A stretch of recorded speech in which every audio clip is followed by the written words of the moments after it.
El matrimonio más prohibido de la historia comenzó con el amor obsesivo de un emperador por su hermana y terminó incendiando toda una civilización. La obsesión de Calígula por Drusila no fue solo un escándalo, sino también la chispa que desataría una cadena de eventos tan perturbadores que cambiarían para siempre la naturaleza del poder imperial romano. En las páginas doradas de la historia romana, donde se narran conquistas épicas y triunfos gloriosos, existe un capítulo que los cronistas prefirieron escribir con tintas rojas, una historia tan transgresora que incluso los historiadores más audaces la relataban solo en susurros, detrás de columnas de mármol y lejos de oídos curiosos. Es la historia de Gayo Julio César, Augusto Germánico, conocido por el mundo como Calígula, y su obsesión destructiva por su hermana Julia Drusila. Roma en el año 37 d.C.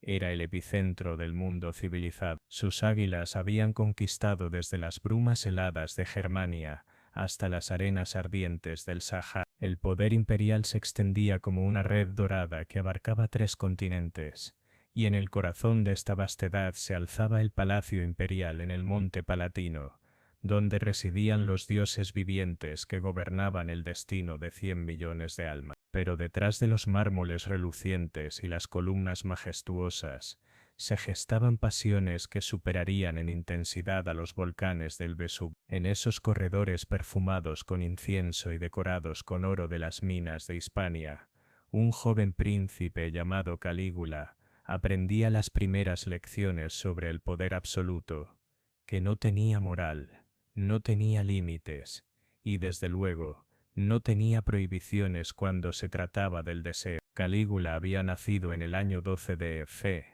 en Ancio, hijo de Germánico, el general más querido de Roma, y de Agripina la mayor, una mujer cuya belleza solo era superada por su ambición política.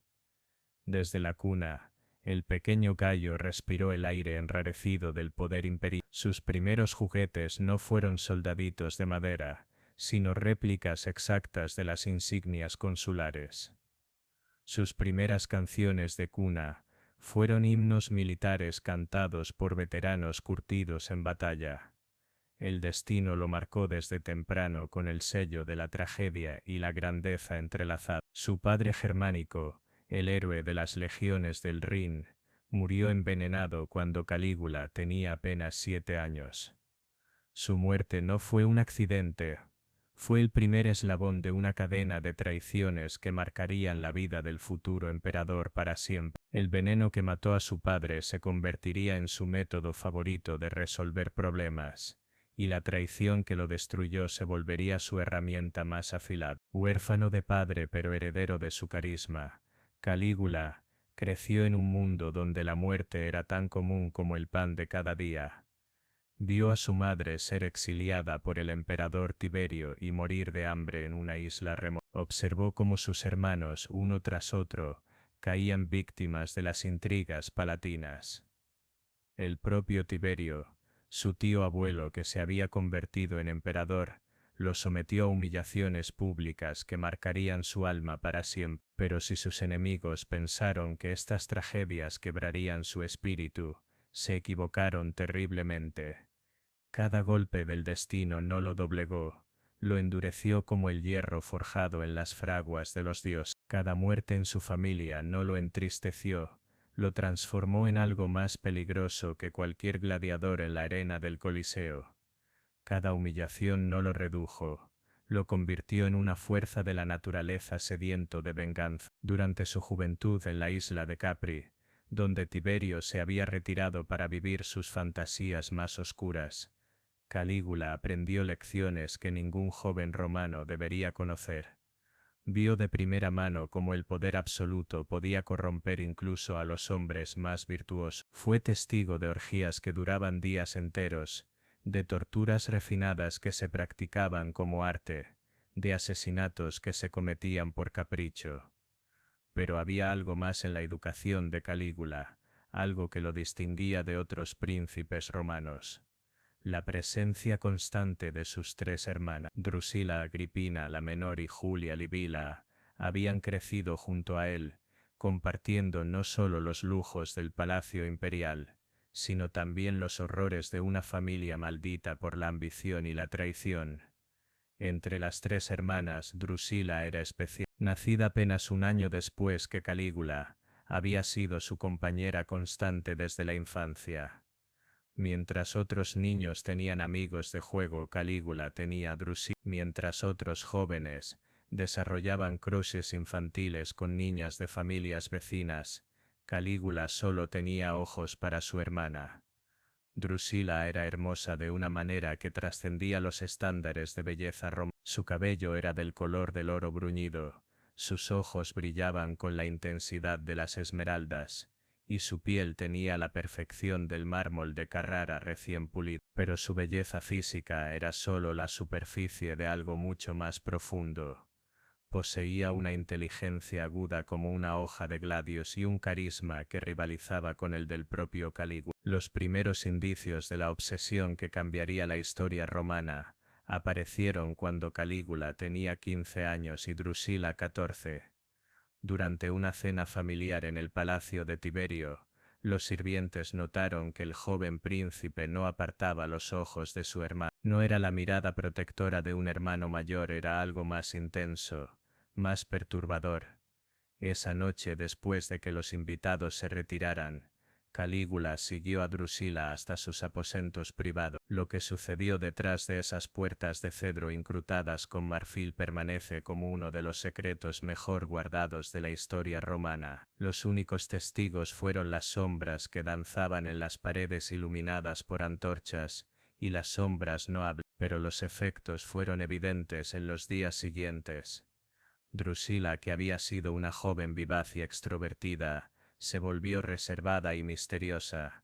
Calígula, por su parte, desarrolló una posesividad hacia su hermana que rayaba en la locura. No permitía que otros hombres le dirigieran la palabra, se enfurecía cuando ella sonreía a alguien más, y comenzó a exigir que ella se sentara junto a él en todas las comidas. Los años en Capri fueron una especie de laboratorio perverso donde Calígula experimentó con los límites de su relación con Drusila, lejos de las restricciones de la sociedad romana tradicional, en una isla donde Tiberio había creado su propio reino de decadencia. Las líneas entre lo permitido y lo prohibido se difuminaron hasta desaparecer. Los cronistas de la época registraron rumores perturbadores sobre los hermanos. Se susurraba que compartían no solo comidas, sino también baños, que Calígula había comenzado a vestir a Drusila con túnicas que resaltaban su figura de maneras inapropiadas para una joven soltera, que durante las largas tardes de verano se los veía paseando por los jardines del palacio tomados de la mano como amantes y no como hermanos. Pero los rumores eran solo la superficie de una realidad mucho más compleja y perturbadora. En la privacidad de sus aposentos, Calígula había comenzado a tratar a Drusila no como su hermana, sino como su futura consorte. Le hablaba de planes para el futuro en los que ambos gobernarían Roma juntos. Le enseñaba los secretos del poder que había aprendido observando a Tiberio, y según susurraban los sirvientes más discretos, le hacía promesas de amor eterno, que trascendían los lazos fraternales. La educación de Drusila, bajo la tutela obsesiva de su hermano, fue moldeando su personalidad de maneras que alarmaron incluso a los cortesanos más cínicos. La joven, que naturalmente habría desarrollado interés por hombres de su edad, comenzó a rechazar toda atención masculina que no viniera de Calígula. Cuando se le sugerían matrimonios apropiados con jóvenes de buenas familias, respondía que ya había entregado su corazón, y que ningún hombre podría competir con el más perfecto de los príncipes. El mundo exterior interpretaba estas declaraciones como devoción fraternal llevada al extremo, pero quienes conocían la verdadera naturaleza de la relación entre Calígula y Drusila, sabían que se trataba de algo mucho más peligroso, un amor obsesivo que había cruzado todas las líneas que la naturaleza y la sociedad habían establecido. Cuando Calígula tenía 25 años, Tiberio murió en circunstancias misteriosas en su villa de Capri. Algunos dijeron que había muerto de vejez, Otros susurraron que Calígula había acelerado su partida hacia el más allá con una almohada estratégicamente colocada. La verdad se perdió entre las versiones contradictorias de los testigos, pero el resultado fue claro. Calígula se convirtió en el hombre más poderoso del mundo conocido. Su ascensión al trono fue celebrada con festivales que duraron meses. El pueblo romano, cansado de las excentricidades de Tiberio, veía en Calígula la promesa de un nuevo amanecer. Era joven, carismático, hijo del querido Germánico, y parecía tener todas las cualidades necesarias para devolver a Roma su antigua gloria. Los primeros meses de su reinado confirmaron estas expectativas. Calígula liberó prisioneros políticos, organizó juegos espectaculares, distribuyó dinero entre los ciudadanos, y se mostró accesible y generoso. Los senadores aplaudían sus discursos, el pueblo gritaba su nombre en las calles, y los historiadores comenzaron a compararlo con Augusto en términos de popularidad inicial. Pero detrás de esta fachada de benevolencia imperial, Calígula estaba ejecutando planes que había estado forjando durante años en Capri. Su primer movimiento fue elevar a sus 3 hermanas a posiciones de honor sin precedentes en la corte romana. Las nombró herederas de parte de sus bienes privados, les otorgó el derecho de asistir a ceremonias normalmente reservadas para hombres, y comenzó a incluirlas en decisiones políticas importantes. Entre las 3 hermanas, Drusila ocupaba una posición especial. Calígula la nombró no solo Augusta, un título tradicionalmente reservado para esposas de emperadores, sino que además le asignó una corte propia con cientos de sirvientes, y una riqueza que rivalizaba con la de reinos enteros. Oficialmente, estos honores se justificaban por la devoción fraternal del emperador. Extraoficialmente, toda Roma comenzó a susurrar sobre la verdadera naturaleza de la relación entre hermano y hermana. Los indicios se multiplicaron como plaga en verano. Calígula y Drusila aparecían juntos en todas las ceremonias públicas, no como hermanos, sino sentados en tronos de igual altura, vestidos con colores complementarios, y comportándose con una intimidad que incomodaba incluso a los cortesanos más liberales. Durante los banquetes, se los veía alimentándose mutuamente, una práctica reservada para esposos. En los espectáculos del Circo Máximo, compartían el palco imperial con una familiaridad que trascendía los límites fraternales. Pero fue durante un banquete en honor de Júpiter Óptimo Máximo, cuando la realidad de la situación se hizo innegable. Calígula, ebrio de vino y poder, se levantó ante los 300 invitados más importantes de Roma y pronunció un brindis que heló la sangre de todos los presentes. Brindo por mi hermana Drusila, declaró con voz que resonó por todo el triclinium, la mujer más bella del imperio, la más inteligente de las princesas. Y aquí hizo una pausa dramática que se sintió como una eternidad, la única digna de compartir mi lecho imperial. El silencio que siguió fue tan denso que se podía cortar con una gladio. Los senadores intercambiaron miradas de horror. Las matronas romanas bajaron los ojos escandalizadas, y los embajadores extranjeros comenzaron a calcular mentalmente las implicaciones políticas de lo que acababan de escuchar. Drusila, sentada junto a su hermano, no mostró sorpresa ni horror. En su lugar se levantó con la gracia de una diosa, levantó su copa de oro, y respondió con palabras que resonarían en los anales de la historia romana como las más transgresoras jamás pronunciadas por una mujer de rango imperial. Y yo brindo por mi hermano Calígula, dijo con voz clara como el cristal, el más valiente de los guerreros, el más sabio de los gobernantes, y el único hombre digno de mi amor. El intercambio no dejaba lugar a dudas sobre la naturaleza de su relación, pero lo que siguió fue aún más perturbador. Calígula se acercó a Drusila, la tomó en sus brazos, y la besó en los labios de una manera que no tenía nada de fraternal. El beso duró lo suficiente para que algunos invitados comenzaran a levantarse de sus asientos. murmurando excusas para retirarse antes de ser testigos de algo que podría comprometerlos políticamente. Esa noche marcó el comienzo oficial de la relación más escandalosa de la historia imperial romana. Ya no se trataba de rumores o especulaciones.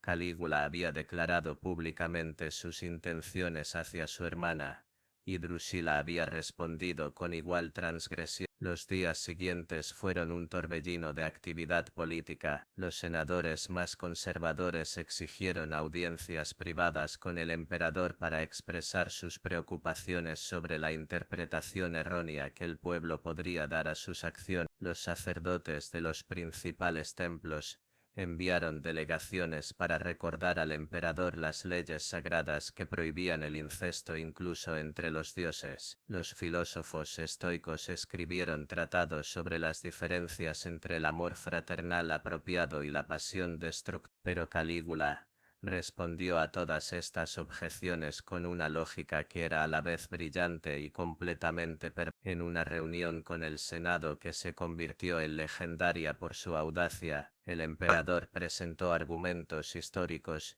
y teológicos para justificar su relación con Drusila. ¿Acaso Júpiter no se casó con su hermana Juno?, preguntó retóricamente a los senadores reunidos. ¿No son ellos el ejemplo divino del matrimonio perfecto, y no somos nosotros, la familia imperial, descendientes directos de los dioses? Continuó su argumentación citando ejemplos de los faraones egipcios, quienes durante milenios habían preservado la pureza de su sangre divina mediante matrimonios entre hermanos. Mencionó las dinastías persas, donde los reyes se casaban rutinariamente con sus hermanas para mantener la concentración del poder real. Incluso invocó precedentes de la propia historia romana, señalando que Rómulo había establecido el derecho de los patricios a decidir sobre el matrimonio de sus hijas sin consultar leyes externas. Pero su argumento más poderoso fue político. Roma gobierna el mundo,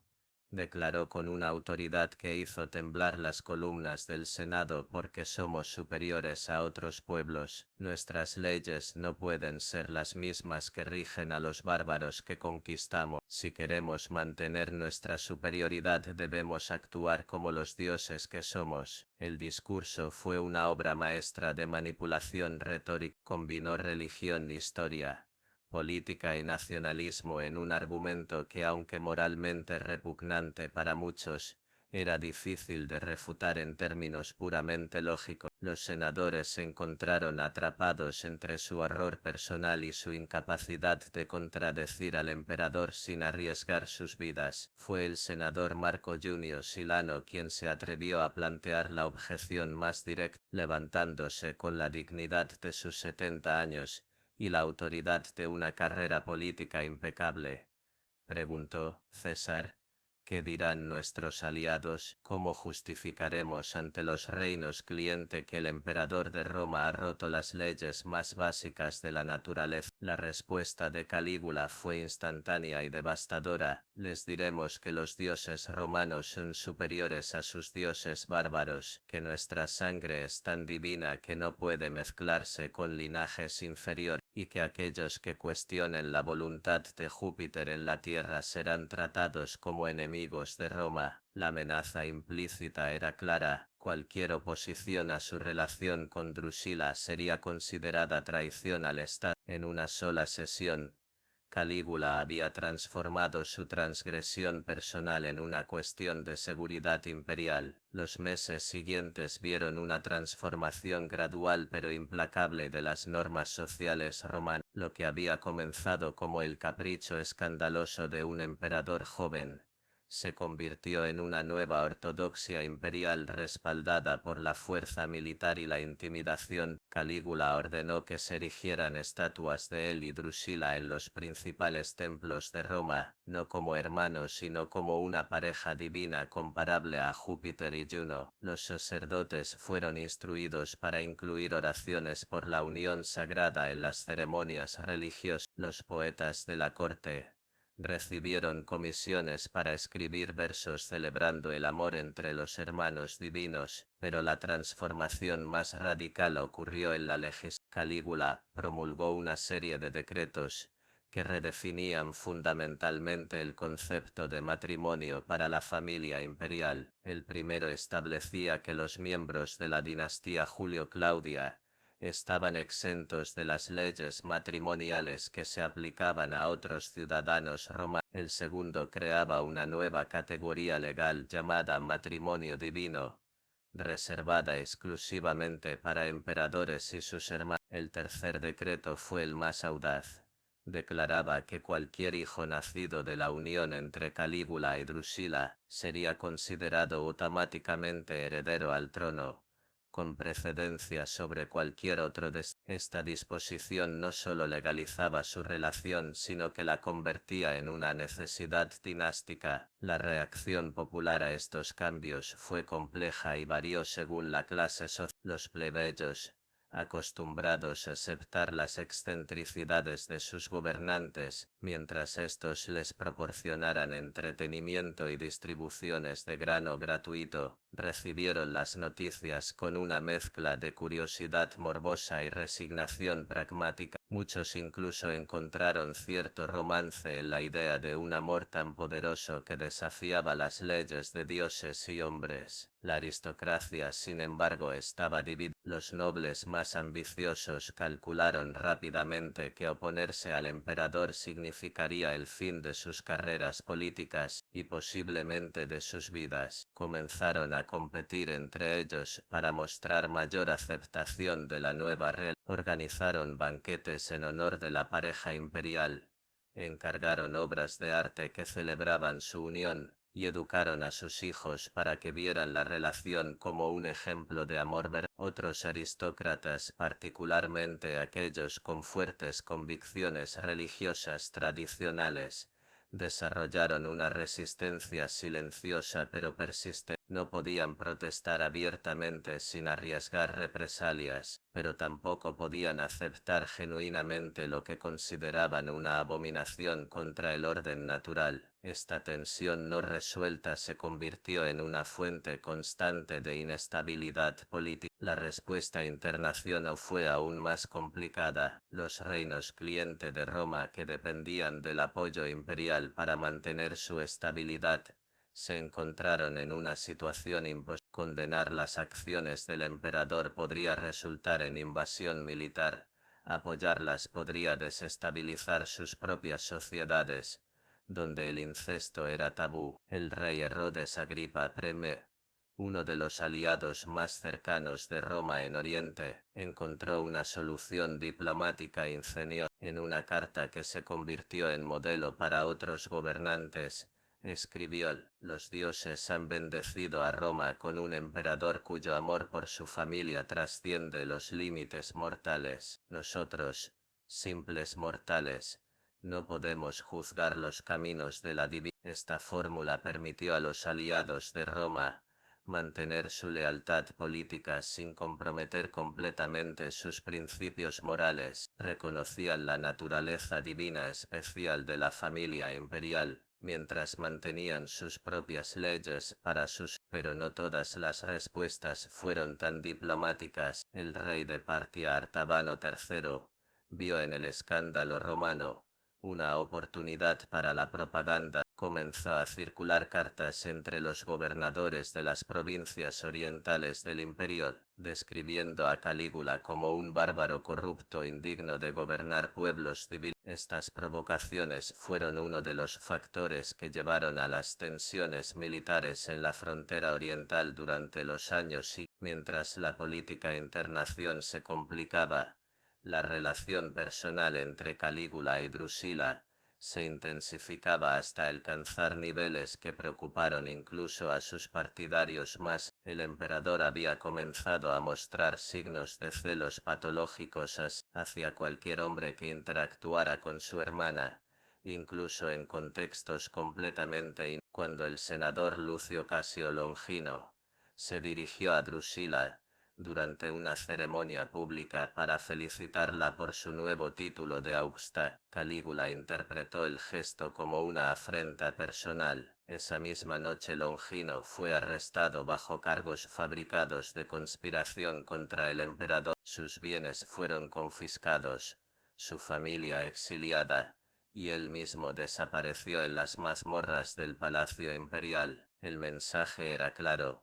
Drusila pertenecía exclusivamente al emperador, y cualquier violación de esta exclusividad sería castigada con la máxima severidad. Esta posesividad extrema transformó a la hermana imperial en una figura casi mítica, venerada desde la distancia pero inalcanzable para el contacto humano normal.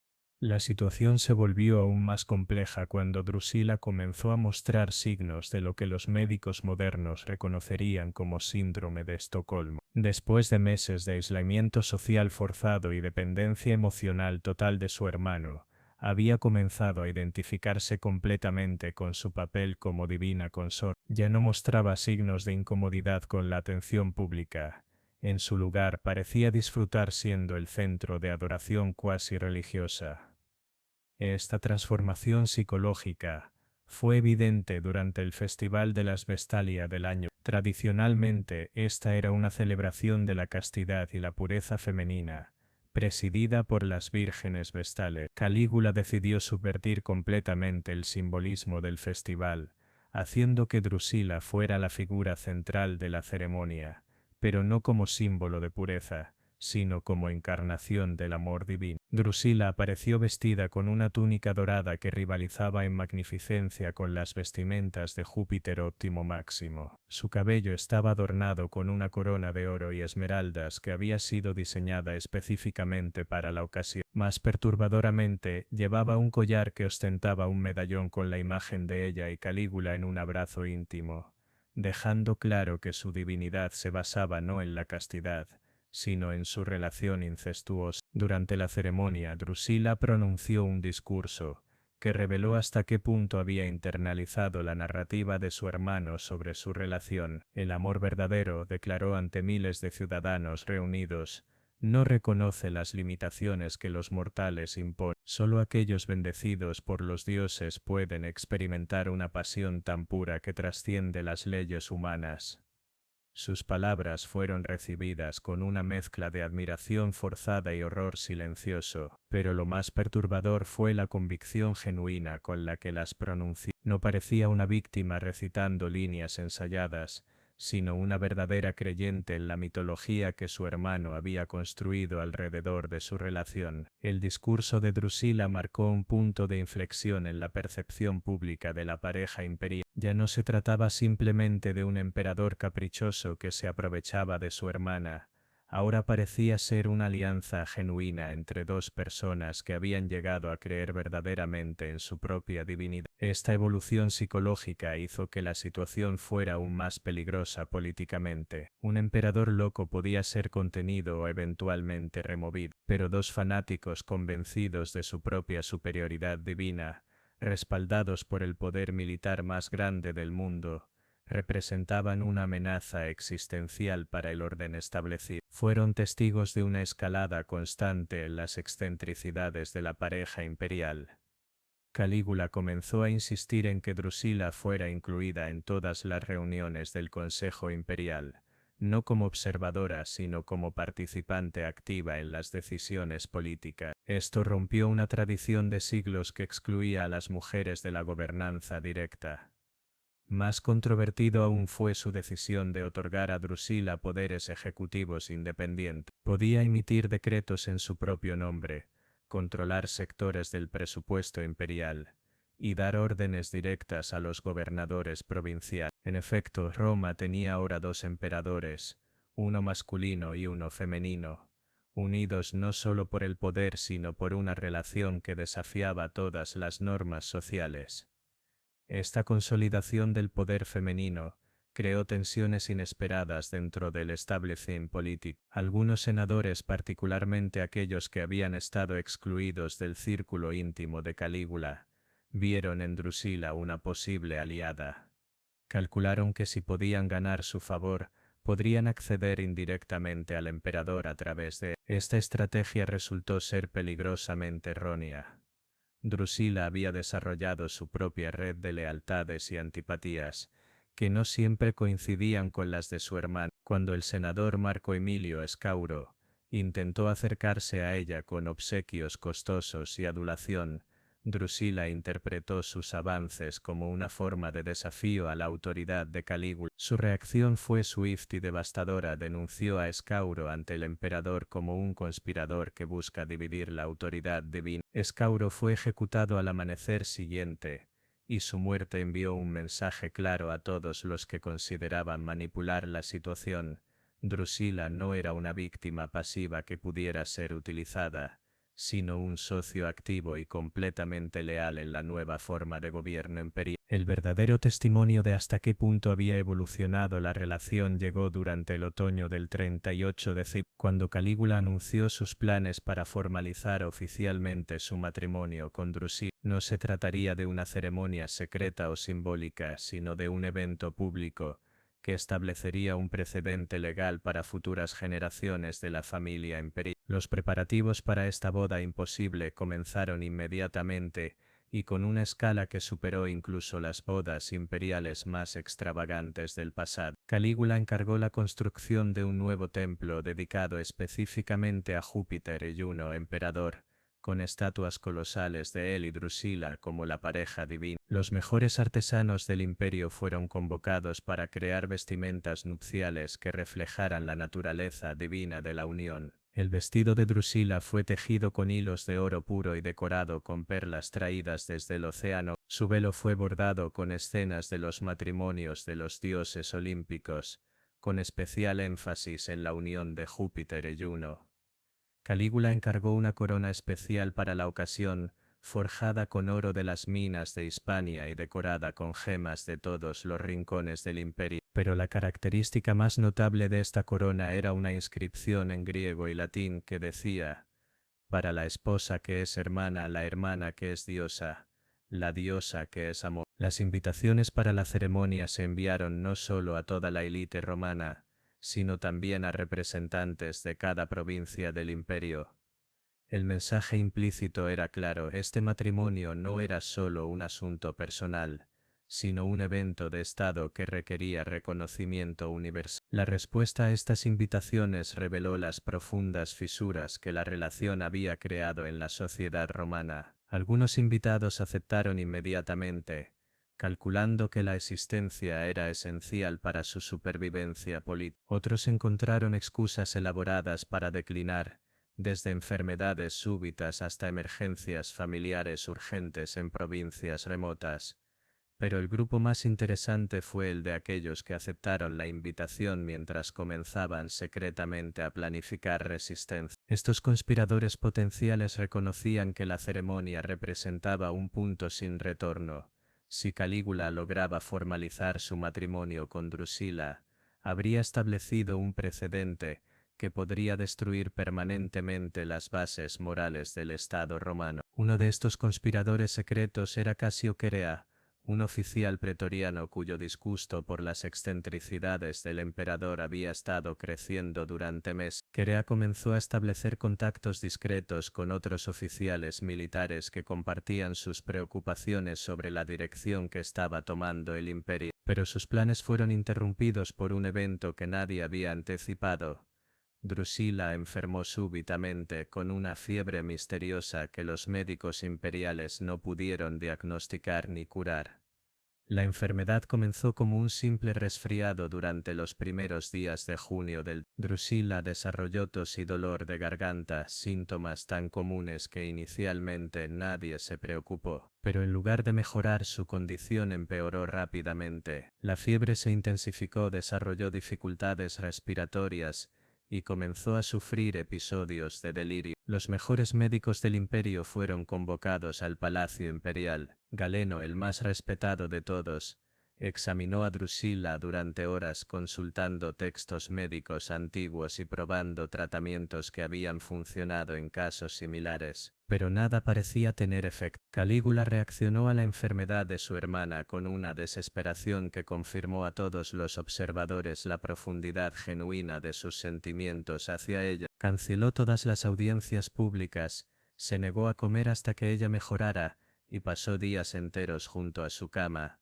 susurrándole palabras de aliento y promesas de que se recuperaría. Durante las noches más oscuras de la enfermedad, Calígula mostró una faceta de su personalidad que pocos habían visto antes. El emperador todopoderoso, temido por senadores y venerado por multitudes, se redujo a un hombre roto por la posibilidad de perder a la única persona que realmente amaba. Los sirvientes del palacio reportaron escenas que habrían sido conmovedoras, si no hubieran sido tan perturbadoras. Calígula, el hombre que había ordenado ejecuciones por capricho, ahora rogaba a los dioses con lágrimas corriendo por sus mejillas. El emperador que había proclamado su propia divinidad se humillaba ante altares, prometiendo sacrificios enormes, si los dioses perdonaban la vida de Drusila. Pero quizás lo más revelador fue lo que Calígula susurraba a su hermana durante sus momentos de delirio febril. Los médicos que permanecían junto a la cama imperial reportaron que el emperador le hablaba no solo como hermano preocupado,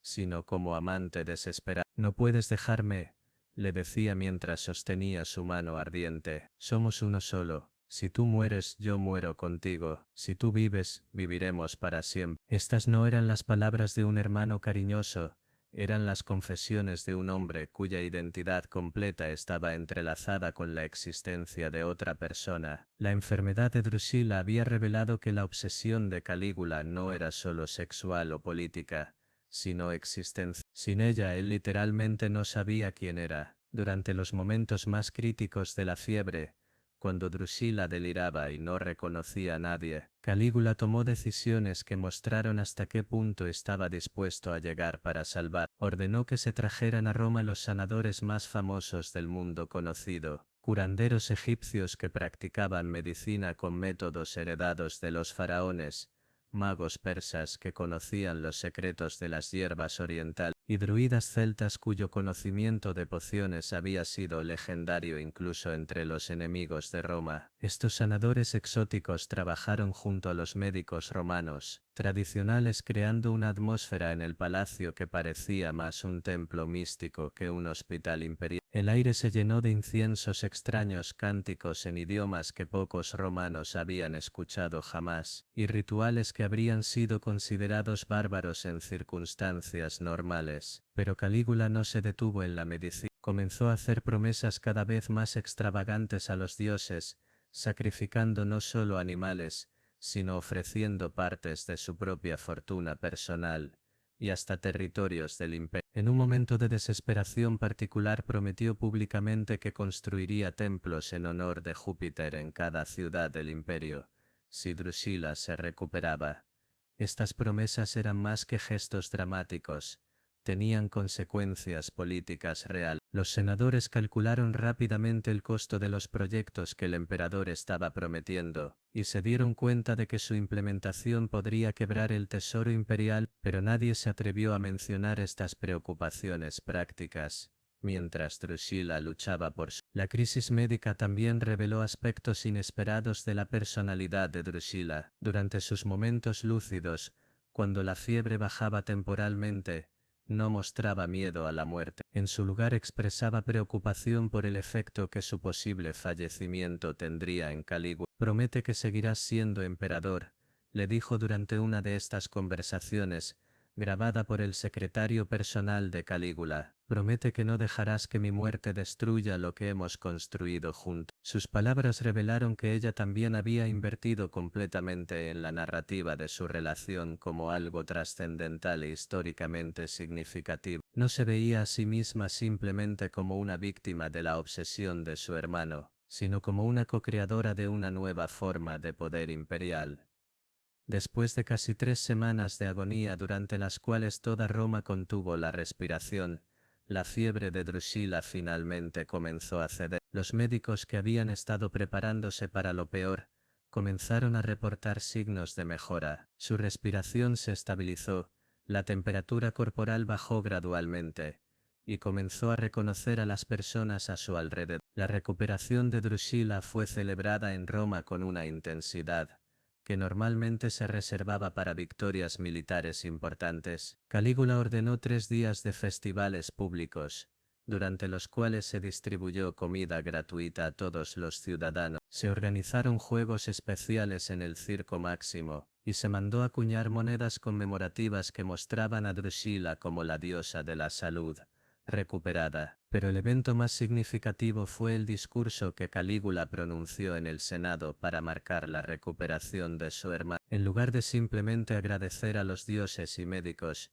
utilizó la ocasión para hacer una declaración que redefinió fundamentalmente su relación con Drusila y con el imperio. Los dioses han hablado, declaró ante los senadores reunidos. Al devolver la salud a mi divina hermana, han mostrado su aprobación de nuestra unión. Ya no puede haber dudas sobre la legitimidad de nuestro amor o la bendición celestial que lo acompaña. Continúa explicando que la enfermedad y recuperación de Drusila habían sido una prueba divina, diseñada para demostrar tanto la profundidad de su amor mutuo como la importancia de su relación para el bienestar del imperio. Cuando ella enfermó, el mundo tembló, afirmó con una convicción que era tanto aterradora como convincente. Cuando se recuperó la luz regresó a Roma. Este discurso marcó el comienzo de lo que los historiadores más tarde llamarían el período de la divinidad compartida. Calígula ya no se contentaba con ser venerado como un dios individual. Ahora insistía en que él y Drusila fueran adorados como una unidad divina indivisible. Las implicaciones prácticas de esta evolución teológica fueron inmensas. Se construyeron templos dobles en todo el imperio, con altares dedicados simultáneamente a Calígula Júpiter y Drusila Juno. Los sacerdotes fueron instruidos para realizar ceremonias que honraran no a individuos divinos separados, sino a la unidad sagrada que representaban juntos. Más controvertido aún fue el establecimiento de un nuevo calendario religioso, que incluía festivales mensuales celebrando diferentes aspectos de la relación imperial. Había celebraciones del primer encuentro divino, que conmemoraba su infancia juntos, del reconocimiento mutuo que marcaba el momento cuando supuestamente se dieron cuenta de su amor, y del triunfo sobre la muerte, que celebraba la recuperación de Drusila. Estos festivales no eran eventos menores. Se esperaba que todos los ciudadanos del imperio participaran con la misma devoción que habían mostrado tradicionalmente hacia las celebraciones de Júpiter. La ausencia de una ciudad o provincia de estas celebraciones se interpretaba como deslealtad al Estado.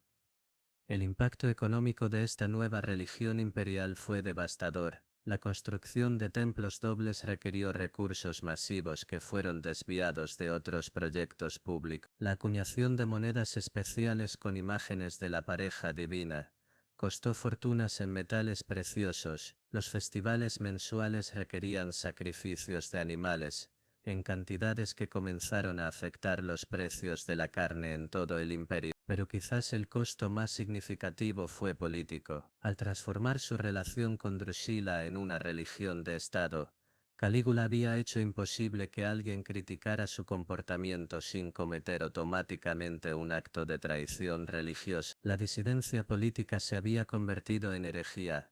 Esta fusión de lo personal, lo político y lo religioso creó un ambiente de terror intelectual que afectó a todos los niveles de la sociedad romana. Los filósofos dejaron de escribir sobre ética sexual por temor a que sus palabras fueran interpretadas como críticas indirectas al emperador. Los poetas evitaban temas de amor fraternal para no arriesgar comparaciones. Incluso las conversaciones privadas se volvieron cautelosas, ya que cualquier comentario sobre relaciones familiares podría ser reportado como subversivo. En este ambiente enrarecido, la verdadera naturaleza de la relación entre Calígula y Drusila se volvió casi imposible de discernir. Era genuinamente una historia de amor mutuo que había trascendido las convenciones sociales, o era el producto de la manipulación psicológica de un hermano obsesivo sobre una hermana vulnerable. Había comenzado como abuso y evolucionado hacia algo consensual,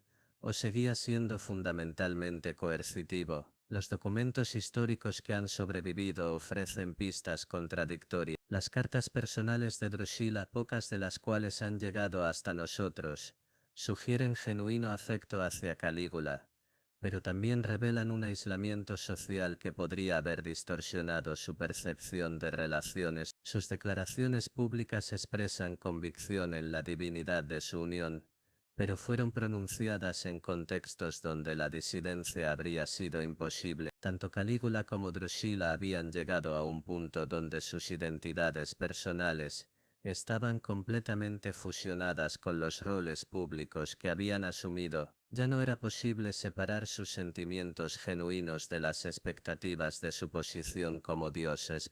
Esta fusión total de lo personal y lo político alcanzó su culminación durante el Festival de Saturnalia de diciembre del 38 de... Tradicionalmente este era un período de inversión social temporal, donde los esclavos podían burlarse de sus amos, y las normas sociales se relajaban. Calígula decidió usar este festival para hacer la declaración más audaz de su rey. En lugar de permitir las burlas tradicionales dirigidas hacia la autoridad, proclamó que durante Saturnalia todos los ciudadanos del imperio deberían venerar a él, y Drusila como el verdadero rey y reina de los dioses, superiores incluso a Júpiter y Juno del panteón tradicional. Esta proclamación fue demasiado incluso para algunos de sus partidarios más leales. El prefecto del pretorio Macro, que había sido instrumental en asegurar la sucesión de Calígula, después de la muerte de Tiberio, solicitó una audiencia privada para expresar sus preocupaciones. César,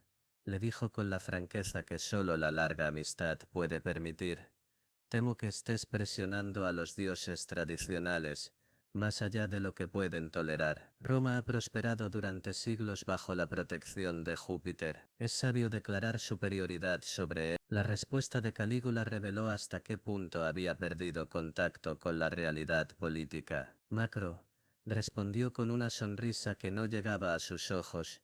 Tú piensas en términos demasiado pequeños. Júpiter fue el dios de una ciudad-estado. Yo soy el dios de un imperio mundial. Mi poder se extiende desde Britania hasta Mesopotamia. ¿Qué territorios controla Júpiter que yo no gobierne? La lógica era característica de Calígula, técnicamente coherente pero moralmente vacía. Macro se retiró de la reunión convencido de que el emperador había cruzado una línea desde la cual no habría retorno. Esa noche Macro comenzó a hacer contactos discretos con otros miembros del establecimiento imperial que compartían sus preocupaciones. No estaba planeando traición abierta, pero sí estaba evaluando si había consenso para intervenir de alguna manera en la escalada de megalomanía imperial. Pero Calígula tenía espías en todas partes, y los movimientos de Macro no pasaron desapercibidos. En lugar de confrontar directamente a su antiguo aliado, el emperador decidió usar la situación para enviar un mensaje más amplio sobre las consecuencias de cuestionar su autoridad. 3 días antes del Festival de Saturnalia, Macro fue encontrado muerto en su villa, aparentemente víctima de un ataque al corazón. Los médicos que examinaron el cuerpo no encontraron evidencia de veneno, pero la coincidencia era demasiado conveniente para ser creíble. El mensaje fue recibido claramente por todos los miembros de la élite romana. Incluso la lealtad pasada no protegía contra el descontento presente. Con la eliminación de Macro, Calígula se había despojado de uno de los últimos asesores que se atrevía a contradecirlo directamente. Los que permanecían en el círculo imperial habían aprendido que la supervivencia dependía de la adulación constante y la aceptación total de cualquier capricho imperial, sin importar cuán bizarro fuera. El Festival de Saturnalia del 3 se convirtió en el evento más extravagante en la historia de Roma hasta esa fecha. Calígula había ordenado que se construyera un templo temporal en el centro del foro romano, decorado con oro y piedras preciosas traídas desde todos los rincones del imperio. En el centro del templo se alzaban 2 tronos dorados de tamaño colosal, diseñados para acomodar a los reyes de los dioses. La ceremonia comenzó al amanecer con procesiones de sacerdotes de todos los templos de Roma, quienes llegaron llevando las estatuas tradicionales de los dioses olímpicos. Pero en lugar de colocar estas estatuas en posiciones de honor, fueron dispuestas de manera que parecieran rendir homenaje a los tronos centrales donde se sentarían Calígula y cuando la pareja imperial finalmente apareció, su presentación superó incluso las expectativas más extravagantes de los espectadores. Calígula vestía una toga púrpura bordada con hilos de oro que formaban imágenes de rayos, simbolizando su identificación con Júpiter. Su cabeza estaba adornada con una corona que incorporaba elementos tanto de las tradiciones romana como egipcias, sugiriendo un poder que trascendía Drusila apareció vestida como una diosa de la fertilidad y el amor, con una túnica que cambiaba de color según el ángulo de la luz, creando un efecto casi sobrenatural. Su cabello estaba trenzado con perlas y decorado con pequeñas estatuas de oro que representaban Cupido. Más impactante aún, llevaba un collar que mostraba medallones con escenas de amor divino, incluyendo representaciones explícitas de parejas de dioses en abrazo íntimo. Pero el aspecto más perturbador de su presentación no fue visual, sino auditivo. Cuando tomaron sus lugares en los tronos, los músicos del palacio comenzaron a tocar una composición especialmente comisionada que mezclaba himnos religiosos tradicionales con melodías que evocaban música de alcohol. El efecto era simultáneamente sagrado y profano, creando una atmósfera que muchos testigos describieron como profundamente inquietante. El discurso que Calígula pronunció desde su trono marcó el punto culminante de su transformación de emperador romano en figura mesiánica completamente delirante. Ciudadanos de Roma, comenzó con voz que resonó por todo el foro, testigos de la nueva edad dorada, hoy presencian el nacimiento de un nuevo orden divino. Continuó explicando que él y Drusila habían sido enviados por fuerzas cósmicas superiores para elevar a la humanidad a un nivel más alto de existencia. Los dioses antiguos fueron solo preparación, declaró con convicción absoluta. Nosotros somos la culminación de siglos de evolución divina. A través de nuestro amor que trasciende las limitaciones mortales, Roma se convertirá en el centro espiritual del universo. El discurso duró más de 2 horas, durante las cuales Calígula delineó una visión completa de un futuro donde él y Drusila gobernarían no solo el imperio físico, sino también el reino espiritual de todos los pueblos conquistados. Habló de planes para construir un templo tan grande que sería visible desde las montañas, donde peregrinos de todo el mundo conocido vendrían a adorar el amor perfecto que él y su hermana representaban. Pero quizás lo más revelador fue la forma en que describió su relación con Drusila durante el discurso. Ya no hablaba de ella como su hermana que había llegado a amar de manera romántica, ahora la presentaba como su otra mitad cósmica, predestinada desde antes del nacimiento a ser su compañera en la divinidad. Antes de que Roma existiera, afirmó con solemnidad casi religiosa, antes de que los dioses olímpicos caminaran entre los hombres, ya estábamos unidos en el reino celeste. Nuestros cuerpos mortales simplemente nos han reunido en la tierra para cumplir un destino que fue escrito en las estrellas. Esta narrativa transformó su transgresión sexual en una misión cósmica, haciendo que cualquier oposición a su relación fuera no solo traición política, sino resistencia al plan fundamental del universo.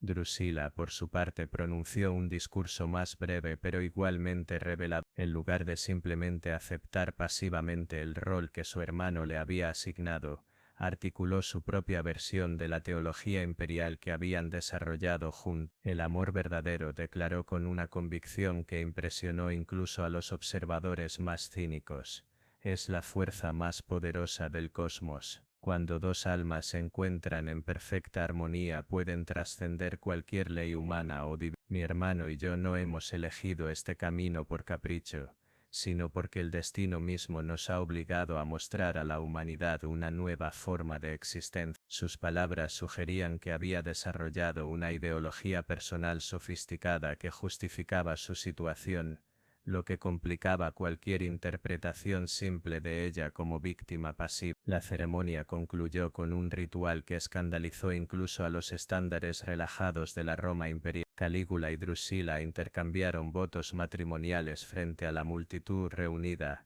usando lenguaje que había sido adaptado de las ceremonias tradicionales pero modificado para reflejar su naturaleza divina especial. En lugar de prometer fidelidad hasta que la muerte los separe, juraron amor por toda la eternidad en esta vida y en todas las vidas futuras. En lugar de aceptar las bendiciones de los dioses tradicionales, se bendicieron mutuamente como deidades coiguales en poder y amor. El intercambio de anillos fue particularmente simbólico. Los anillos forjados con oro del templo de Júpiter Óptimo Máximo estaban grabados con inscripciones que mezclaban símbolos de poder imperial con iconografía sexual explícita. El mensaje era claro: su unión representaba no solo amor personal, sino la fusión del poder político y el deseo erótico en una nueva forma de autoridad. Cuando finalmente se besaron para sellar sus votos, el beso fue prolongado e intenso, diseñado claramente para no dejar dudas sobre la naturaleza física de su relación. La multitud respondió con una mezcla de aclamaciones forzadas y silencio incómodo, pero nadie se atrevió a expresar desaprobación abiertamente. Esa noche los recién casados divinos celebraron su unión con un banquete que duró hasta el amanecer. Los invitados incluían a toda la élite romana, así como a embajadores de reinos clientes y representantes de las principales ciudades del imperio. La asistencia no era opcional. Rechazar la invitación habría sido interpretado como un acto de traición. El banquete fue diseñado para ser una demostración de poder tanto como una celebración. Cada plato servido había sido preparado con ingredientes traídos desde rincones específicos del imperio, simbolizando la vastedad del dominio imperial. Los vinos venían de viñedos que habían pertenecido a enemigos ejecutados, y las copas estaban hechas de oro confiscado de templos que habían resistido la nueva teología imperial. Pero el aspecto más perturbador del banquete fue la forma en que Calígula y Drusila interactuaban frente a sus invitados. Se alimentaban mutuamente con una intimidad que habría sido inapropiada incluso para esposos normales en un evento público. Sus conversaciones, audibles para los comensales cercanos, incluían referencias a aspectos de su relación que habrían sido considerados demasiado privados para cualquier audiencia. Durante los entretenimientos que siguieron a la comida, presentaron un espectáculo que consolidó su transgresión en la memoria colectiva romana. Actores vestidos como dioses olímpicos interpretaron escenas que retrataban el cortejo cósmico entre Calígula Júpiter y Drusila Juno, incluyendo representaciones de su primer encuentro en el reino celestial y su reunión destinada en la tierra. El espectáculo culminó con una escena donde los actores que representaban a la pareja imperial eran coronados por figuras que representaban el destino y la eternidad, mientras coros cantaban himnos especialmente compuestos que celebraban el amor que trasciende todas las fronteras. Cuando el entretenimiento terminó cerca del amanecer, Calígula hizo un anuncio final que dejó a todos los presentes sin aliento. Esta noche declaró con su voz resonando claramente a través del gran salón: mi divina esposa y yo consumaremos nuestro matrimonio celestial. Que todos los dioses y hombres sean testigos de que el amor perfecto finalmente ha encontrado su expresión completa en la tierra. El anuncio fue seguido por un silencio tan completo que se podía escuchar la respiración de los 300 invitados. Nadie había esperado que el emperador hiciera una declaración tan explícita sobre sus intenciones privadas. El hecho de que lo hiciera revelaba no solo su completo abandono de cualquier sentido de propiedad, sino también su convicción de que los aspectos más íntimos de su vida eran legítimamente temas de interés público. Mientras los invitados se retiraban en las primeras luces del amanecer, muchos llevaban consigo la realización de que habían presenciado no solo una boda sino la transformación completa de la institución imperial. El emperador ya no era simplemente el más poderoso de los ciudadanos, Se había convertido en una figura que reclamaba autoridad sobre los aspectos más fundamentales de la experiencia humana: amor, sexualidad, familia y significado espiritual. Los meses que siguieron al matrimonio divino vieron una intensificación de las políticas que Calígula había estado implementando gradualmente desde su ascensión al poder. La nueva teología imperial se convirtió en la base para una reorganización completa de la sociedad romana, afectando todo desde las prácticas religiosas hasta los precedentes legales. El primer cambio importante fue en el sistema de justicia. Calígula declaró que como pareja divina, él y Drusila estaban más allá de la jurisdicción de cualquier ley excepto aquellas que eligieran aplicar a sí mismo. Más significativamente, estableció que los crímenes contra la unión divina, que podrían incluir cualquier cosa desde expresar dudas sobre su relación hasta fallar en mostrar reverencia apropiada durante ceremonias religiosas, serían tratados como la forma más seria de traición. Esta nueva categoría de crimen político tuvo efectos inmediatos y aterrorizantes. Dentro de semanas del matrimonio, docenas de ciudadanos fueron arrestados bajo cargos relacionados con devoción insuficiente hacia la pareja divina. Los cargos iban desde ofensas relativamente menores como fallar en asistir a celebraciones obligatorias, hasta acusaciones más serias como esparcir rumores sobre la naturaleza de la relación imperial. Pero quizás el aspecto más siniestro del nuevo marco legal fue el establecimiento de una red de informantes diseñada para monitorear conversaciones privadas sobre la familia imperial. Se animó a los ciudadanos a reportar vecinos, amigos, incluso miembros de la familia que expresaran cualquier forma de escepticismo sobre el matrimonio divino. Estos reportes fueron investigados por oficiales especialmente entrenados que habían sido educados en detectar actitudes El impacto económico de estos cambios también fue dramático. La construcción de nuevos templos dedicados a la pareja divina continúa a un ritmo acelerado, drenando recursos de otros proyectos. El costo de mantener los requisitos ceremoniales elaborados de la nueva religión, que incluían festivales mensuales, requiriendo sacrificios costosos y obras de arte especialmente comisionadas, comenzó a estresar el tesoro imperial. Más problemático para muchos romanos fueron los cambios en la ley familiar tradicional. Calígula declaró que dado que él y Drusila representaban la forma perfecta del amor, otras formas de apego romántico eran inherentemente inferior. Esta posición filosófica gradualmente se tradujo en políticas prácticas que hicieron más difícil para las parejas casarse sin demostrar su devoción hacia la pareja divina. Los jóvenes que buscaban casarse fueron requeridos a asistir a ceremonias especiales donde jurarían que su amor estaba inspirado por y subordinado a la relación entre Calígula y Drusila. También se esperaba que las parejas nombraran cualquier hijo nacido de su unión en honor de la pareja imperial, y que hicieran peregrinación anual a templos dedicados a su adoración. Estos requisitos podrían haber sido tolerables como gestos simbólicos, pero fueron aplicados con rigor creciente. Las parejas que fallaron en cumplir enfrentaron ostracismo social en el mejor de los casos, y persecución legal en el peor. El resultado fue un clima de miedo que penetró incluso los aspectos más íntimos de la vida civil para Drusila personalmente.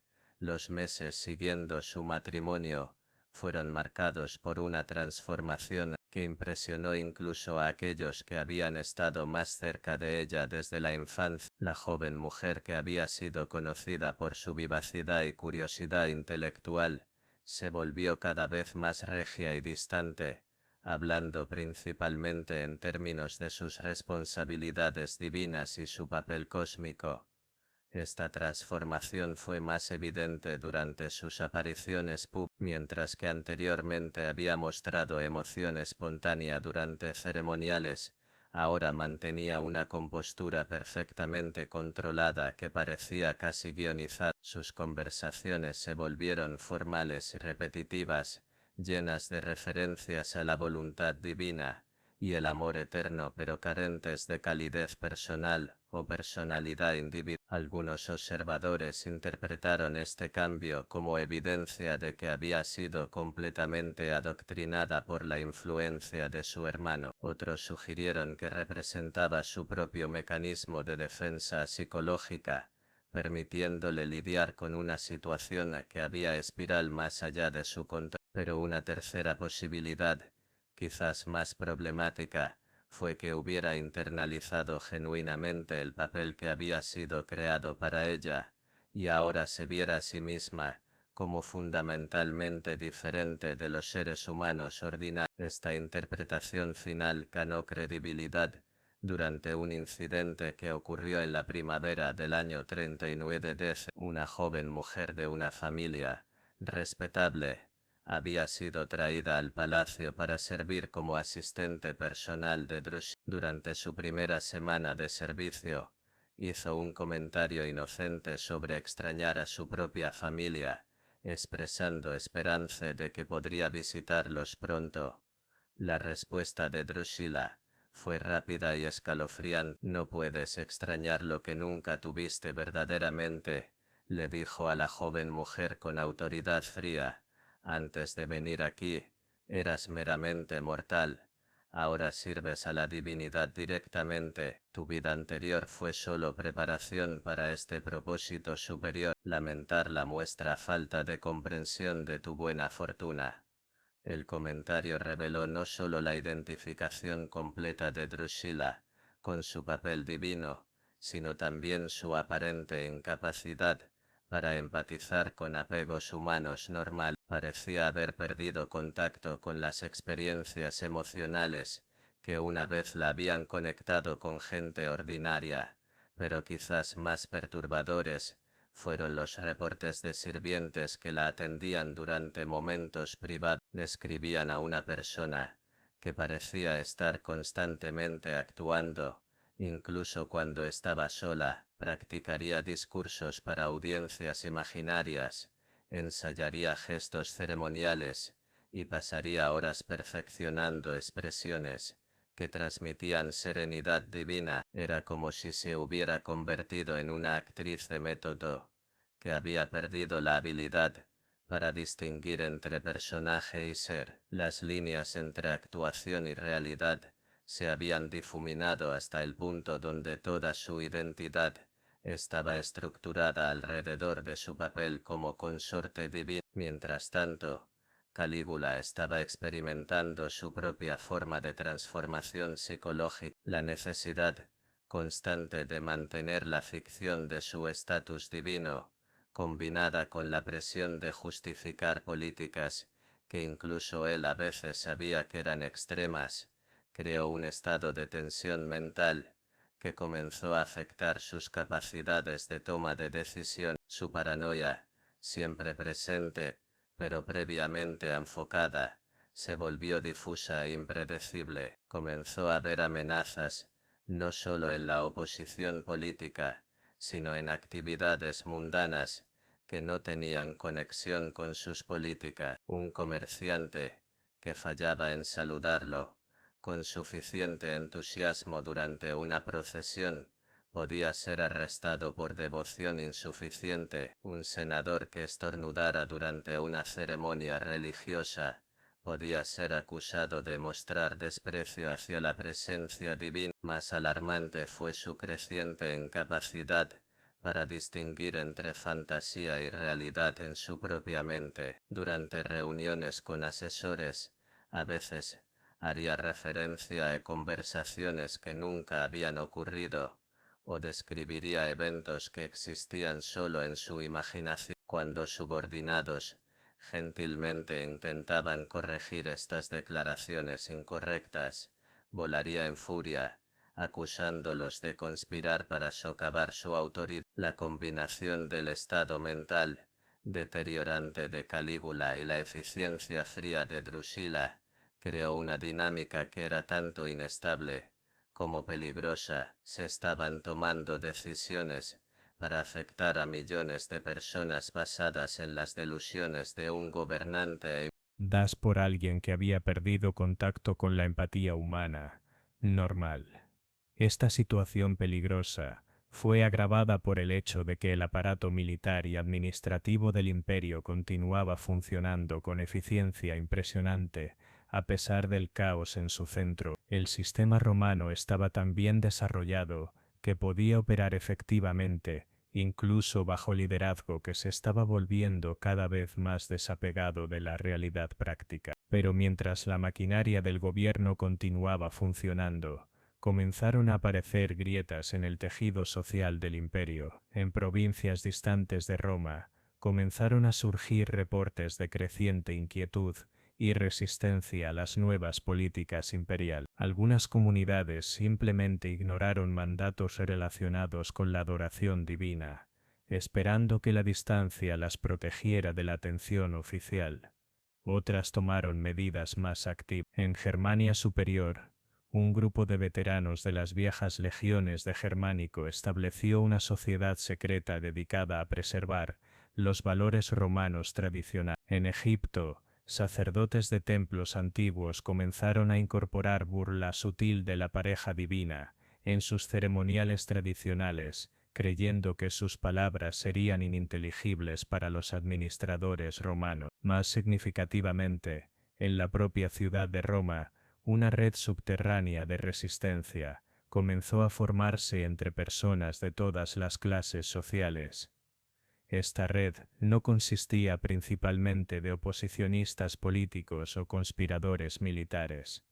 En su lugar estaba compuesta en gran parte por ciudadanos ordinarios que estaban simplemente exhaustos de vivir en constante temor de violar inadvertidamente un conjunto de reglas en constante expansión sobre la devoción apropiada hacia la familia imperial. Las actividades de la red se enfocaban principalmente en apoyo mutuo e intercambio de información.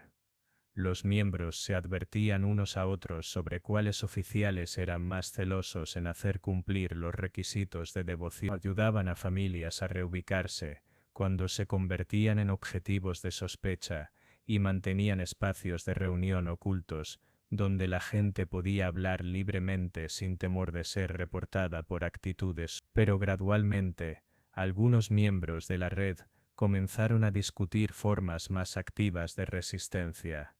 Nada que se acercara a rebelión organizada, sino más bien actos sutiles de sabotaje dirigidos a los requisitos ceremoniales que hacían la vida diaria tan opresiva. Esto podría incluir programar deliberadamente actividades de trabajo que conflictaran con observancias religiosas obligatorias, o circular información que hiciera difícil para las autoridades organizar grandes reuniones para adoración imperial. La existencia de la creciente red de resistencia no era desconocida para la administración imperial, pero su naturaleza descentralizada la hacía extremadamente difícil de combatir efectivamente. Los métodos tradicionales de control político estaban diseñados para suprimir oposición organizada con liderazgo claro y objetivos específicos. Un movimiento difuso unido solo por frustración compartida con requisitos ceremoniales opresivos presentaba un desafío muy diferente. La respuesta de Calígula a reportes de resistencia creciente fue característica de su personalidad. Culpó el problema en devoción insuficiente entre sus subordinados inmediatos e instituyó requisitos aún más elaborados para demostrar lealtad hacia el matrimonio divino. En el otoño del 39 DC, anunció el establecimiento de una nueva fiesta que sería celebrada en todo el imperio, el Festival del Amor Divino. Esta celebración duraría una semana entera y requeriría participación de cada ciudadano sin importar estatus social o ubicación. El festival incluiría asistencia diaria obligatoria a ceremonias religiosas, donaciones requeridas a fondos especiales de templos y recitación pública de juramentos de lealtad, que estaban específicamente diseñados para eliminar cualquier ambigüedad sobre la aceptación de los ciudadanos de la relación imperial. El anuncio del festival produjo una respuesta que incluso Calígula no había anticipado. En lugar de sumisión pasiva o actos aislados de resistencia,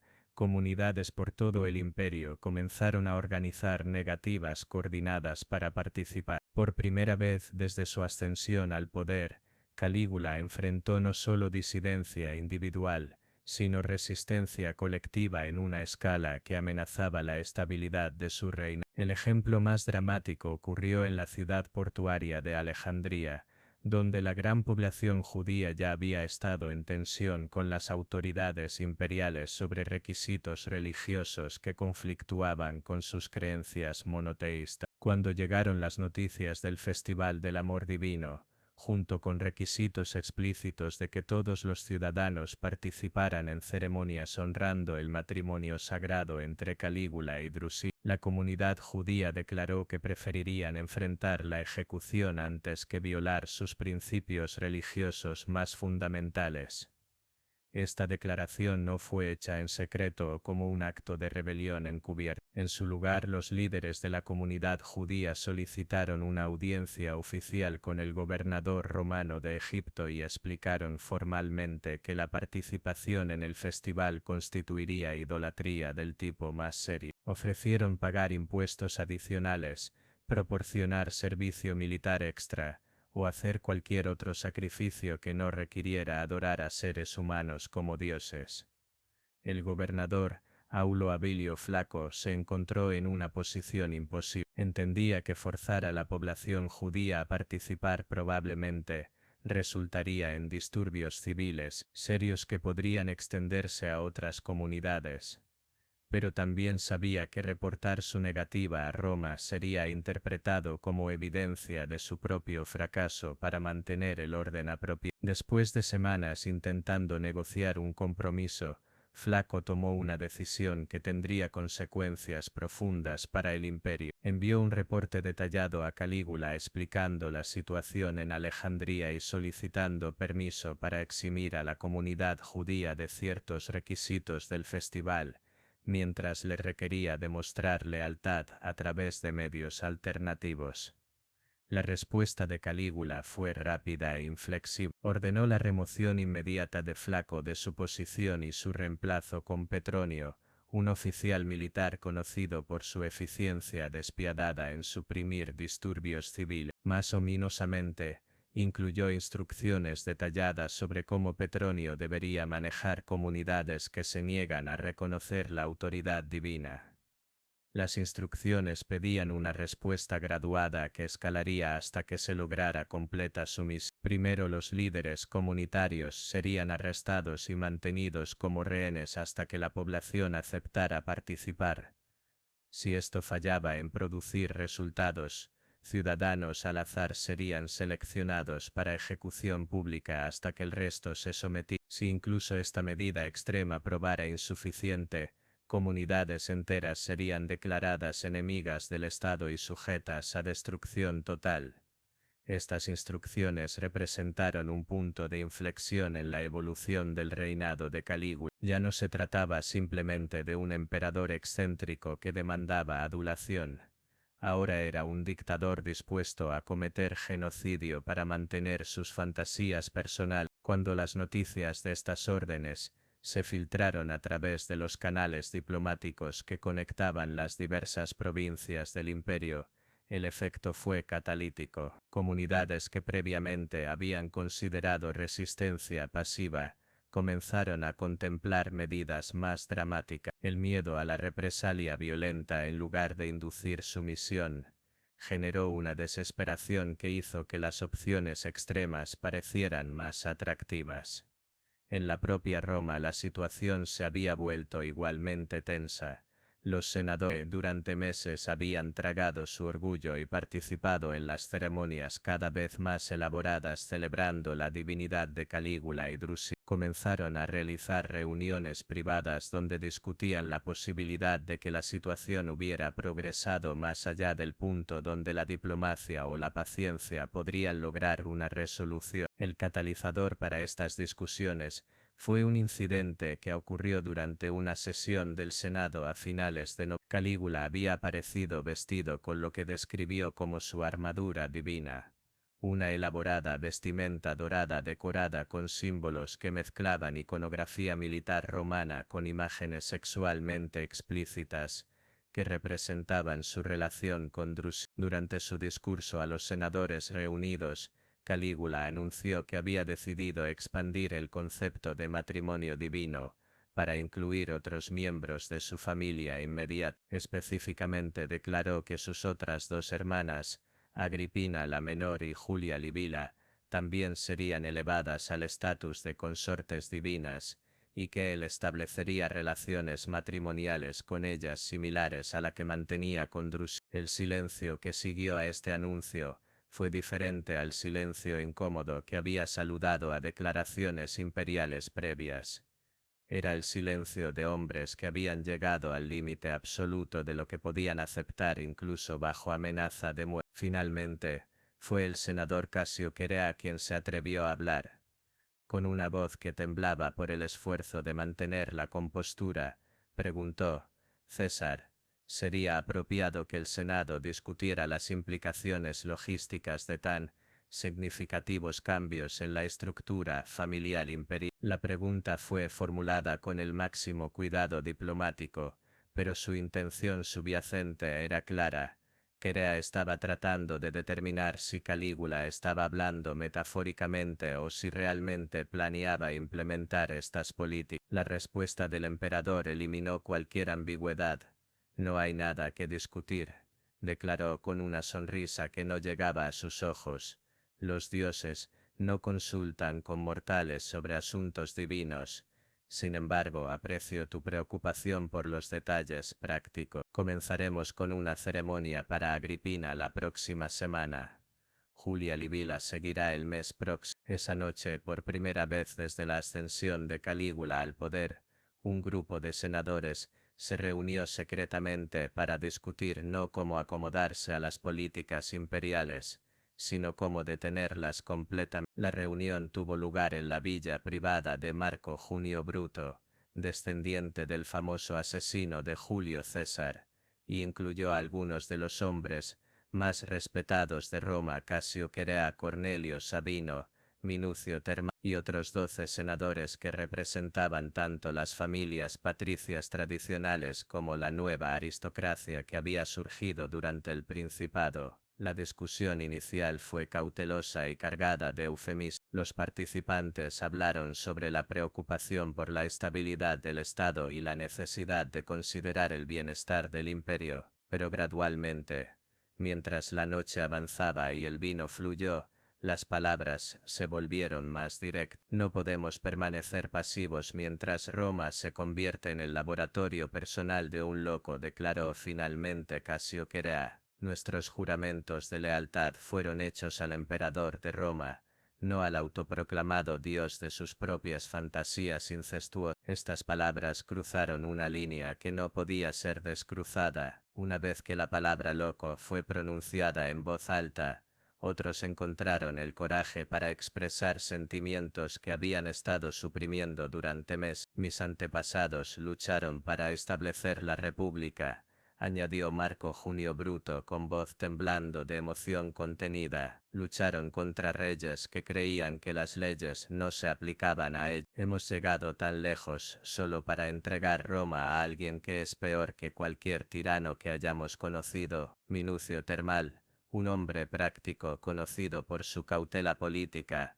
proporcionó el análisis más devastador de la situación. «Gentemente debemos enfrentar una realidad simple. El hombre que gobierna Roma ha perdido contacto con la razón. Sus políticas están destruyendo el tejido social del imperio. Si permitimos que continúe, no habrá imperio que gobierne». La conversación continuó hasta casi el amanecer, durante la cual los conspiradores desarrollaron gradualmente un consenso sobre varios puntos clave. Primero, que Calígula había cruzado líneas que hacían imposible que continuara como emperador. Segundo, que la situación solo empeoraría si no se tomaba acción. Tercero, que había otros en Roma, tanto en el Senado como en el ejército, que compartían sus preocupaciones, pero también reconocieron la enormidad del desafío que enfrentaba. Calígula estaba protegido por la guardia pretoriana, cuya lealtad había sido asegurada a través de bonos generosos y la promoción de oficiales que demostraban devoción personal hacia él. Además, cualquier movimiento contra el emperador tendría que lidiar con Drusila, quien había demostrado ser tan despiadada como su hermano en eliminar amenazas percibidas. Más complicado aún era la cuestión de la sucesión. Calígula no tenía herederos masculinos, y la ley romana no proporcionaba precedentes claros para quién debería sucederlo en caso de su muerte. La incertidumbre sobre lo que vendría después de Calígula era casi tan aterradora como la continuación de su reinado. Durante las semanas siguientes, los miembros de este círculo inicial comenzaron cuidadosamente a sondear las actitudes de otros senadores, oficiales militares y líderes comerciales. Lo que descubrieron fue tanto alentador como alarmante. Había consenso generalizado de que la situación era insostenible, pero también miedo profundo sobre las consecuencias de la acción. El momento decisivo llegó en diciembre, cuando Calígula anunció que la ceremonia de matrimonio divino con Agripina la Menor tendría lugar durante las calendas de enero, marcando el comienzo del nuevo año con lo que él describió como el segundo paso hacia la perfección cósmica. Esta vez, sin embargo, Agripina la Menor reaccionó de manera muy diferente a como Drusila había respondido años antes. En lugar de la sumisión gradual que había caracterizado la transformación de Drusila, Agripina mostró signos de resistencia activa. Los reportes de sirvientes del palacio describían escenas dramáticas, donde Agripina rechazaba categóricamente participar en los rituales preparatorios para la ceremonia. Se negaba a probarse las vestimentas nupciales que habían sido creadas para ella, se negaba a ensayar los votos que se esperaba que recitara, y se negaba incluso a permanecer en la misma habitación que Calígula, cuando él intentaba discutir los aspectos sagrados de su próxima unión. Esta resistencia presentó un problema completamente nuevo para Calígula. Con Drusila había tenido años para desarrollar gradualmente una relación obsesiva que eventualmente se había transformado en algo que ella había llegado a aceptar, o al menos a tolerar. Con Agripina enfrentaba a oposición directa y abierta de alguien que entendía exactamente lo que se le estaba pidiendo y lo rechazaba completamente. La respuesta inicial de Calígula fue intentar los mismos métodos que habían funcionado con Drusila: aislamiento social, presión psicológica constante y alternancia entre amenazas y promesas de poder. Pero Agripina había observado la transformación de su hermana durante años, y había visto el precio psicológico que había pagado por su sumisión. No me convertiré en lo que has hecho de Drusila, le dijo a Calígula durante una de sus confrontaciones, grabada por espías que reportaban a Casio que era: prefiero morir siendo yo misma que vivir como tu fantasía. Esta declaración marcó el comienzo de una batalla de voluntades que se desarrolló durante las semanas finales del año. Calígula, acostumbrado a que su autoridad fuera aceptada sin cuestionamiento, se volvió cada vez más errático en sus intentos de quebrar la resistencia de Agripina. Alternaba entre furia explosiva y súplicas casi patéticas, pero ningún enfoque parecía tener efecto en su determinación. La situación se volvió aún más volátil cuando Drusila comenzó a intervenir en el conflicto. En lugar de apoyar a su hermana o intentar mediar, tomó el lado de Calígula y comenzó a presionar a Agripina para que aceptara su destino como consorte divina. «Eres egoísta», le dijo Drusila a Agripina durante una cena familiar que se volvió infamemente tensa. «Nuestro hermano te está ofreciendo divinidad, poder eterno, amor que trasciende la muerte misma. Tu resistencia muestra que no entiendes el honor que se te está ofreciendo». La respuesta de Agripina fue devastadora en su simplicidad. «Entiendo perfectamente lo que se me está ofreciendo, una prisión dorada donde mi identidad será destruida pieza por pieza hasta que no quede nada excepto lo que él quiere que sea. Lo he visto hacértelo a ti, hermano. No permitiré que me suceda a mí. Esta confrontación entre las hermanas proporcionó a los conspiradores senatoriales exactamente la crisis que habían estado esperando. La familia imperial se estaba desgarrando públicamente, demostrando que incluso aquellos más cercanos al emperador reconocían que había cruzado líneas que no deberían ser cruzadas. Cassiopeia tomó la decisión de acelerar sus planes. En lugar de esperar meses adicionales para construir un consenso más amplio, decidió que el momento era propicio para un golpe rápido y decisivo. La resistencia de Agripina había creado una distracción perfecta, y la inestabilidad emocional de Calígula lo había hecho más vulnerable de lo que había sido en cualquier momento desde convertirse en emperador. Los preparativos finales para el asesinato comenzaron durante la primera semana de enero del 40 DC. Crea había reclutado a un pequeño grupo de oficiales pretorianos que estaban igualmente disgustados por la dirección del imperio. El plan era simple. Durante los Juegos del Palatino, cuando Calígula estaría en un espacio relativamente confinado con protección limitada, los conspiradores lo atacarían y lo matarían antes de que sus guardaespaldas pudieran intervenir. Pero el destino intervino de una manera que nadie había anticipado. El 23 de enero del 40 DC, 3 días antes de la fecha planificada para el asesinato, Drusila colapsó repentinamente durante el desayuno matutino con Calígula. Los síntomas fueron inmediatos y severos: convulsiones violentas, vómitos y fiebre alta que se desarrolló en cuestión de horas. Los médicos imperiales fueron convocados inmediatamente, pero su diagnóstico fue sombrío. Drusila había sido envenenada, y el veneno era de un tipo tan potente que había poco que se pudiera hacer excepto hacer que sus últimas horas fueran lo más cómodas posibles. La reacción de Calígula a esta crisis fue un colapso mental completo. El hombre que había proclamado su propia divinidad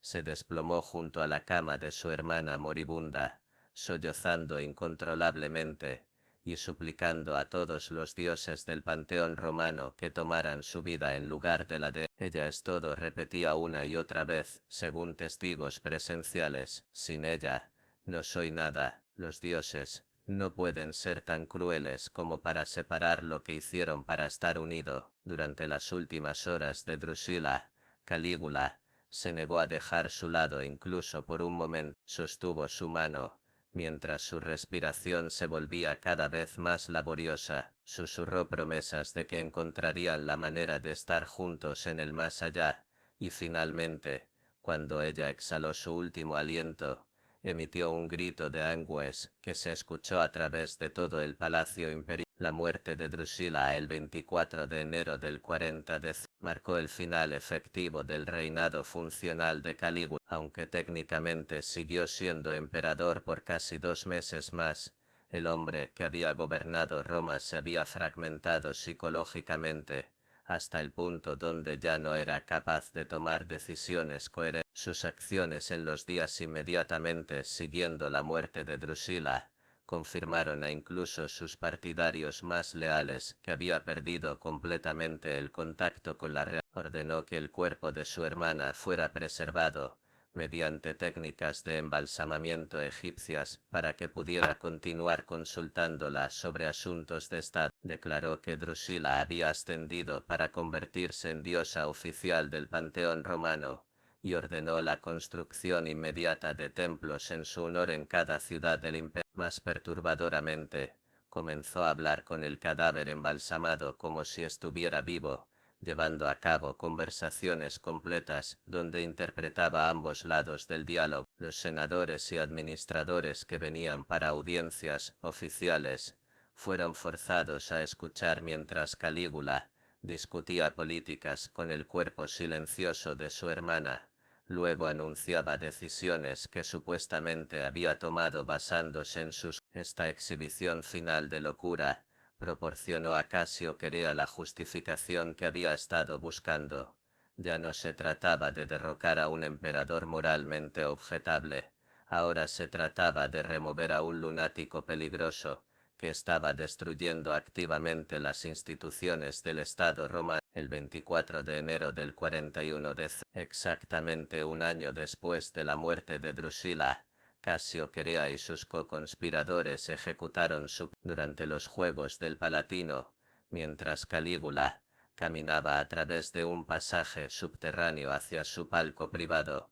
Fue atacado por múltiples asesinos que lo apuñalaron más de 30 veces. Sus últimas palabras, reportadas por testigos, fueron: Drusila, te sigo. Murió aferrado a un medallón que contenía un retrato en miniatura de su hermana, y según relatos contemporáneos, incluso en la muerte su rostro mostraba no dolor, sino algo que parecía alivio. El asesinato de Calígula fue seguido por horas de caos mientras varios grupos compitieron por el control del imperio. Eventualmente, Claudio, el tío tartamudo de Calígula, que había sido considerado demasiado débil para ser una amenaza política, fue proclamado emperador por la Guardia Pretoriana. Uno de los primeros actos de Claudio fue ordenar la destrucción de todos los templos dedicados al matrimonio divino de Calígula y Drusila, y la eliminación de cualquier inscripción pública que se refiriera a su religión. Los registros oficiales fueron revisados para eliminar referencias a sus ceremonias matrimoniales,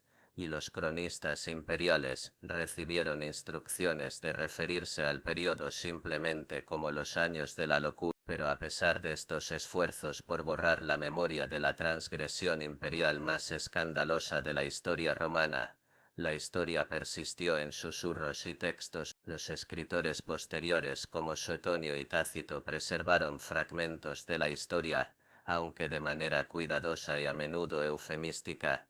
El legado verdadero de Calígula y Drusila no fue su transgresión sexual individual, sino la demostración de cómo el poder absoluto, cuando se combina con enfermedad mental y aislamiento de la realidad, puede transformar incluso las instituciones más fuertes en herramientas de destrucción personal y social. Su historia sirvió como una advertencia para futuros emperadores sobre los peligros de creer en su propia propaganda, y para los ciudadanos sobre la importancia de mantener límites institucionales en el poder, sin importar cuán carismático o aparentemente divino pueda parecer un líder. En las ruinas del Palacio Imperial, donde una vez Calígula proclamó su divinidad y Drusila aceptó su papel como consorte cósmica, los arqueólogos siglos después encontraron fragmentos de inscripciones que habían sobrevivido a los esfuerzos de Claudio por borrar la memoria de su rey. Una de estas inscripciones, grabada en mármol y oculta detrás de una pared falsa, preservó las palabras que Calígula había pronunciado durante su última aparición pública: el amor verdadero no conoce límites, no reconoce leyes, no teme a la muerte. Drusila y yo hemos probado esto ante dioses y hombres. Estas palabras, escritas por un hombre que había confundido obsesión con amor, transgresión con trascendencia, y locura con divinidad, permanecen como testimonio duradero del precio que se paga cuando el poder se divorcia de la humanidad, y cuando el deseo personal se disfraza de destino cósmico. La historia del emperador loco que se casó con su hermana terminó no con triunfo divino, sino con sangre en las piedras del palacio y el silencio de los dioses que nunca respondieron a sus súplicas. Roma sobrevivió a Calígula como había sobrevivido a otros tiranos, pero las cicatrices de su reinado sirvieron como recordatorio permanente de que incluso el imperio más poderoso del mundo podía ser llevado al borde de la destrucción por las obsesiones privadas de un solo hombre que había olvidado que era mortal.